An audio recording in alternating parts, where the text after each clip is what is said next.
पाकिस्तान जो है, जैसे आप बता रही हैं, एक मीडिएटर के तौर पे फिर से आ गया है सामने, क्योंकि पाकिस्तान जो है उसकी क्रेडिबिलिटी बन गई है।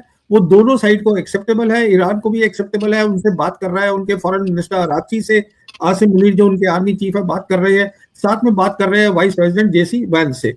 लेकिन ट्रंप ने जिस तरह से ट्वीट किया है और ट्वीट में जिस तरह की बदतमीजी की है, जिस तरह की अभद्र भाषा का इस्तेमाल किया है, या मैं सीधे तौर पर कहूं कि गाली गलौज वो करते हुए नजर आ रहे हैं। जिस ट्वीट का आप हवाला दे रही हैं जो प्रेसिडेंट ट्रंप ने करी है, वो एक फ्रस्ट्रेशन भी है उसमें उनकी, क्योंकि वो नाकाम हो गए हैं। अगले 24 घंटे कितने महत्वपूर्ण होने जा रहे हैं और क्या अगले 24 घंटे डिसाइड करेंगे कि इस वॉर का रुख क्या होने जा रहा है? तो उनकी सारी मिलिट्री फैसिलिटीज जो है वो अंडरग्राउंड है, पहली बात।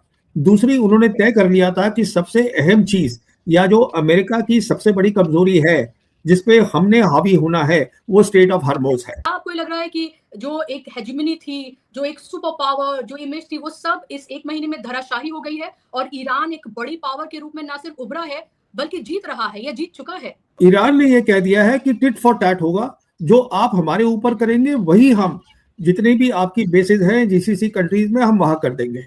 हॉर्मुज़ पे कोई बातचीत नहीं होगी।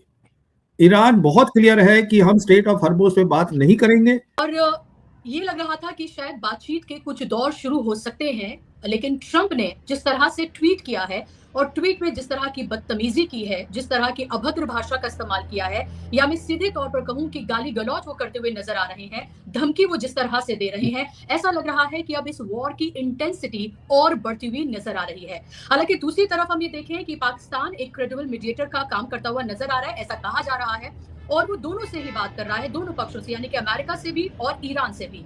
हालांकि नेगोशिएशन को लेकर अगर ईरान की हम बात करते हैं तो ईरान का लगातार ये कहना है कि वो किसी भी तरह की नेगोशिएशन पर बातचीत अभी नहीं कर रहा है। ये दोनों ही बातें जो है कॉन्ट्रडिक्टरी हैं आपस में, और क्या है इसकी सच्चाई ये तो मैं जानूंगी ही, लेकिन उसके साथ साथ क्या ये वॉर अब और इंटेंस होती जा रही है?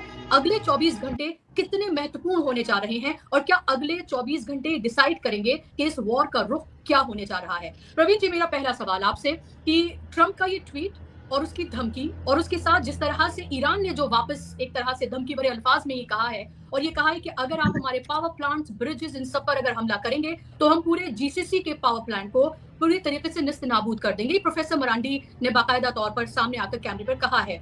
क्या आपको लग रहा है कि आने वाले 24 घंटे कितने इंपॉर्टेंट होने जा रहे हैं इस वॉर के लिए? देखिए, ऐसा है कि जिस ट्वीट का आप हवाला दे रही हैं जो प्रेसिडेंट ट्रंप ने करी है, वो एक फ्रस्ट्रेशन भी है उसमें उनकी, क्योंकि वो नाकाम हो गए हैं स्ट्रेट ऑफ हॉर्मुज़ को खोलने में, और साथ में एक धमकी भी है, और उसकी धमकी को शायद सीरियसली लेना चाहिए।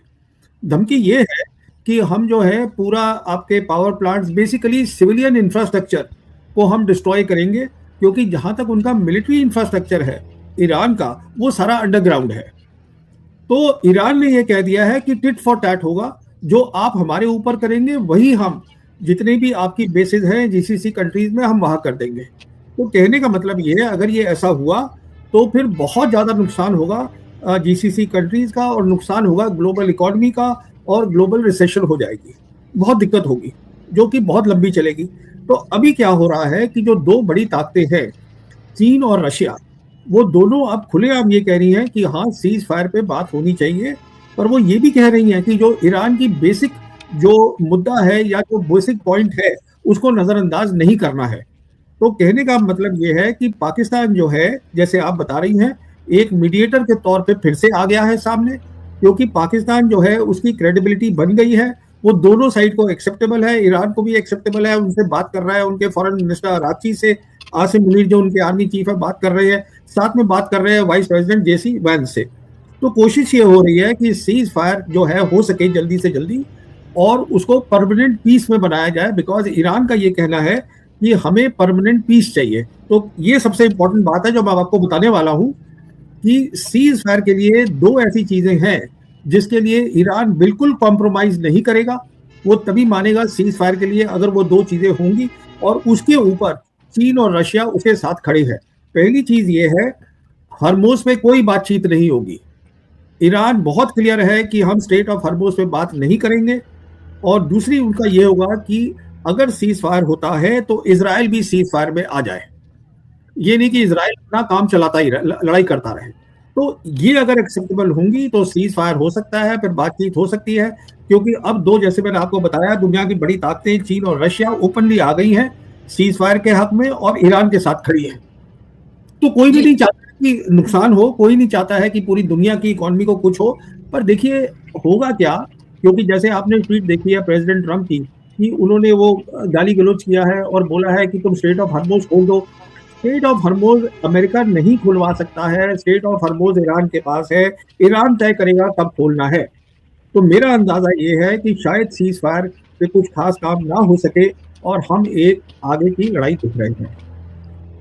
जी, जब आप ये कह रहे हैं प्रवीण जी कि ईरान ये जंग जीत चुका है, तो फिर लोगों के ज़हन में भी और मेरे ज़हन में भी ये सवाल है कि जब जंग चल रही है, तो आपके क्या बेसिस है ये कहने के ये ऑलरेडी जंग जीत चुका है? क्योंकि हम सामने देख रहे हैं अमेरिका है, उसका एक प्रॉक्सी इज़राइल है, ज़ाहिर सी बात है दोनों मिलकर जिस तरह से लड़ रहे हैं। तो क्या आपको ये लग रहा है कि जो एक हेजेमनी थी, जो एक सुपर पावर, जो इमेज थी, वो सब इस 1 महीने में धराशायी हो गई है और ईरान एक बड़ी पावर के रूप में ना सिर्फ उभरा है, बल्कि जीत रहा है या जीत चुका है?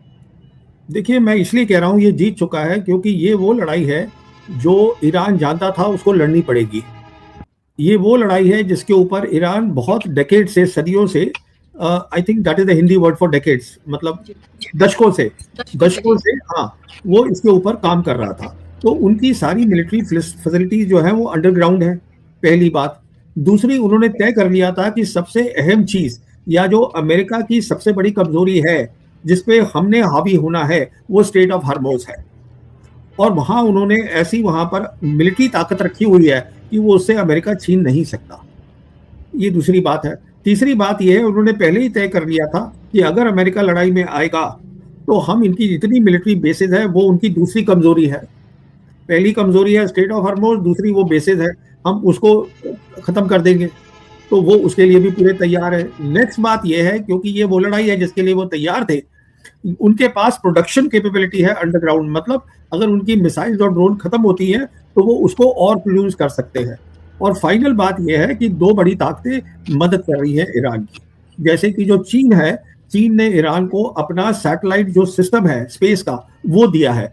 तो आज ईरान के पास ताकत है कि वो पूरी जो जंग का एरिया है वो उसको साफ देख सकता है, दिन रात 24 घंटे देख सकता है। उसको पता है अमेरिकन फोर्सेस कहाँ बैठी हैं, कुवैत में यहाँ बैठी हैं, वहाँ बैठी हैं। और साथ में, क्योंकि आप देखिएगा जो फासला है ये ईरान और इजराइल के बीच में वो 1000 किलोमीटर है, वहां पर अपनी मिसाइल भेजना, ड्रोन भेजना, पूरी प्रिसिशन के साथ, एक्यूरेसी के साथ, वो भी स्पेस की मदद मिल रही है।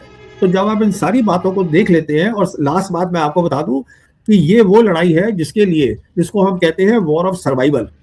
अब ईरान लड़ेगा, जबकि जहां तक अमेरिका का ताल्लुक है ये वो लड़ाई है जिसके लिए ट्रंप तैयार ही नहीं थे। ये वो लड़ाई है जो बहुत अनपॉपुलर है अमेरिका के अंदर, जहां अमेरिकन कह रहे हैं कि हम इजराइल की लड़ाई क्यों लड़ रहे हैं। ये वो लड़ाई है जिसमें ना तो उनके पास यूएन की सैंक्शन है और ना उनके पास यूएस कांग्रेस की सैंक्शन है। और ये वो लड़ाई है, अगर ये लड़ाई बढ़ती है, उनके पास सैनिक भी नहीं है, क्योंकि अगर उनको सैनिक और चाहिए ईरान के साथ लड़ने के लिए, ईरान के पास आज ग्राउंड के पर 10 लाख सोल्जर है, 10 लाख, जिसमें उनके वो रेवोल्यूशनरी गार्ड भी हैं, मिलिट्री भी है, मिलिशिया भी है, सब है, वो सब लड़ेंगे। आज अगर अमेरिका को उनके जितने हैं कोई 60 या 65 हजार है ट्रूप्स, जो बहुत कम है जमीनी लड़ाई के लिए, अगर उसको बढ़ाना है तो उनको यूएस कांग्रेस की मदद चाहिए है ड्राफ्ट के लिए, नेशनल ड्राफ्ट के लिए। तो आज उनकी वॉलंटरी फौज है, उसको ड्राफ्ट बनाने के लिए यूएस कांग्रेस नहीं देगी सैंक्शन।